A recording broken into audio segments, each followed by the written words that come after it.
Hubballi central ಅಂದರೆ ನಮ್ಮ ಮಹೇಶ್ ತೆಂಗಿನಕಾಯಿ ಅವರು ಶಾಸಕರಿದ್ದಾರೆ.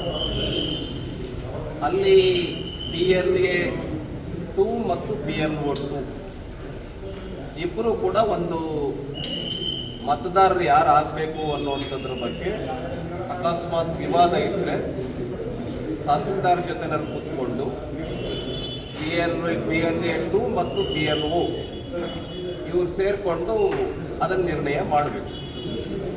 ಈಗ PLA-2 PLO ಜೊತೆಯಲ್ಲಿ ಮ್ಯಾಪಿಂಗ್ ಮಾಡ್ತಾ ಇರುವಂಥ ಸಂದರ್ಭದಲ್ಲಿ ಇಲ್ಲಿ ಕೇಶವಾಪುರ ಪ್ರದೇಶದಲ್ಲಿ ವಿವಾದ ಆಗಿದೆ. ಅದನ್ನು ವಿವಾದನ ಬಗೆಹರಿಸ್ಕೊಳ್ಳೋದಕ್ಕೆ ಇನ್ನೂ ಒಂದು ಹಂತ ಇದೆ. ಅದನ್ನು ಬಹಳ ಸುಲಭವಾಗಿ ಬಗೆಹರಿಸ್ಕೊಳ್ಬೋದಾಗಿದೆ.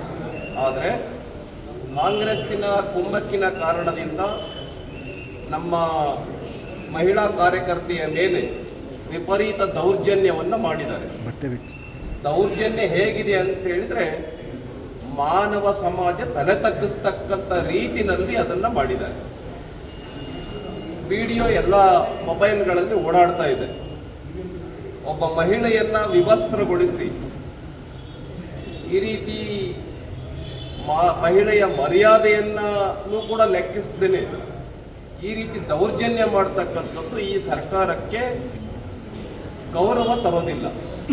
ಆದ್ದರಿಂದ ಏನು ಮಹಿಳೆಯ ಹಕ್ಕು ಉಲ್ಲಂಘನೆ ಆಗಿದೆ, ಮಹಿಳೆಯ ಒಂದು ಶೀಲದ ಪ್ರಶ್ನೆ ಬಂದಿದೆ, ಈ ಎಲ್ಲ ಹಿನ್ನೆಲೆಯಲ್ಲಿ ಯಾರು ಪೊಲೀಸ್ ಅಧಿಕಾರಿಗಳು ಅದರೊಳಗಡೆ ಇನ್ವಾಲ್ವ್ ಆಗಿದ್ದಾರೆ ಅವ್ರನ್ನ ಕೂಡಲೇ ಸಸ್ಪೆಂಡ್ ಮಾಡಬೇಕು ಮತ್ತು ಆ ಸೊಮೋಟೋ ಕೇಸನ್ನು ದಾಖಲಿಸಿ ಸರ್ಕಾರ ಕೂಡಲೇ ಯಾರು ಇದನ್ನು ವಿವಸ್ತ್ರಗೊಳಿಸಿದ್ದಾರೆ, ಮಹಿಳಾ ಕಾರ್ಯಕರ್ತೆಯ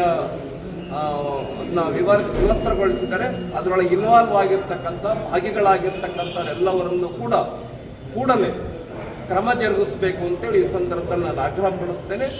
ಗೃಹ ಮಂತ್ರಿಗಳು ಒಬ್ಬ ಮಹಿಳೆಯ ಮೇಲೆ ಆಗಿರ್ತಕ್ಕಂಥ ಈ ರೀತಿಯ ದೌರ್ಜನ್ಯಕ್ಕೆ ಕೂಡಲೇ ಕ್ರಮವನ್ನು ತೆಗೆದುಕೊಳ್ಳೋದ್ರ ಬಗ್ಗೆ ಸಕ್ರಿಯರಾಗಬೇಕು ಅಂತೇಳಿ ನಾನು ಈ ಸಂದರ್ಭದಲ್ಲಿ ವಿನಂತಿಯನ್ನು ಮಾಡ್ತೇನೆ.